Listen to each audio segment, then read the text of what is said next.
En sortant de chez lui ce matin, Charles-André ne s'imaginait pas se retrouver face à un problème de mobilité, lui qui est propriétaire d'une voiture.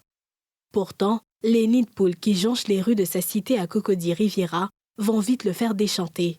Je sortais de la cité, voilà, juste après le petit tournant là, il y a mon cadran qui est sorti. Mais il faut dire que c'est dû aussi à l'état de la route. On essaie de boucher un peu le trou avec les sacs de sable, mais quand il pleut là, l'eau emporte tout. Face à l'état de la route, nul choix pour les riverains que de trouver des alternatives. Des efforts presque vains, mais surtout éphémères face à la pluie ou aux eaux de ruissellement. Non loin de là, dans cet autre quartier de Cocody, Abou Diakité s'évertue à remblayer les trous que laissent les eaux usées sur leur passage, sans grand succès. Il y a 5-6 jours, quand on a fini de nettoyer la route, la nuit il a plu. Et les gravats que nous avons mis réapparaissent. Donc ça casse beaucoup de voitures. On a contacté la mairie maintes fois. Nous sommes en attente depuis pratiquement 2 ans et demi. Pour effectuer ces travaux, c'est environ 5 000 francs qu'il sort à chaque fois de sa poche. La machine me fait 70 000 francs en demi-journée et je mets le carburant 30 000, ça dépend, souvent 40 000 ou 50 000 francs. Si ces usagers doivent se débrouiller pour trouver une solution à l'entretien de leur voie, certaines mairies ont pris les choses en main. C'est le cas notamment des communes de Koumassi et Port-Boué. Dans la première circonscription, cette gestion de la voirie s'est déclinée en 3 opérations principales: construction, aménagement et reprofilage. Au niveau de la commune de Koumassi, il y a eu 2 types de traitement de voirie. Le premier, c'est celui qu'on connaît tous, le traitement au bitume.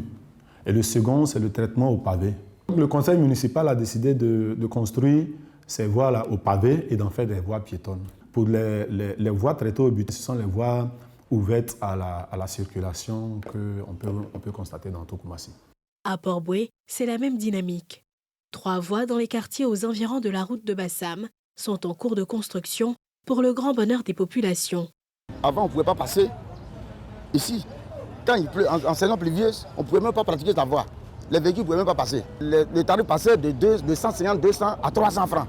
Et s'il a commencé, s'il termine, par la grâce de Dieu, je pense que nous serons très, très, très heureux. Quand on a assez qu'on est en train de vendre, la simple boue là, ça nous lave ici, ça verse sur tous nos marchandises. Merci au monde.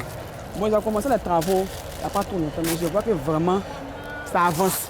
Ça avance vraiment. Cette initiative d'un coût de 3 milliards de francs CFA répond à un besoin de l'autorité communale de soulager les populations.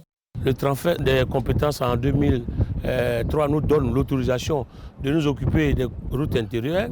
Nous avons commencé d'abord par le reprofilage de beaucoup de routes. Mais quand on fait le reprofilage, il suffit d'une seule pluie et nos populations ont des problèmes pour sortir. Nous avons donc décidé de bitumer certaines routes, des routes majeures comme celle sur laquelle nous sommes. C'est une obligation pour le conseil municipal de Port-Boué de faire les routes parce que ça faisait partie de notre programme. En Côte d'Ivoire, les routes sont classées en plusieurs catégories, à savoir les voies d'intérêt national, gérées par le ministère, les voies urbaines qui sont du ressort du district, les voies communales dont la gestion dépend des mairies et les voies privées. Dans l'entretien et la gestion de leurs routes, les mairies se font la plupart du temps appuyées par des structures étatiques compétentes.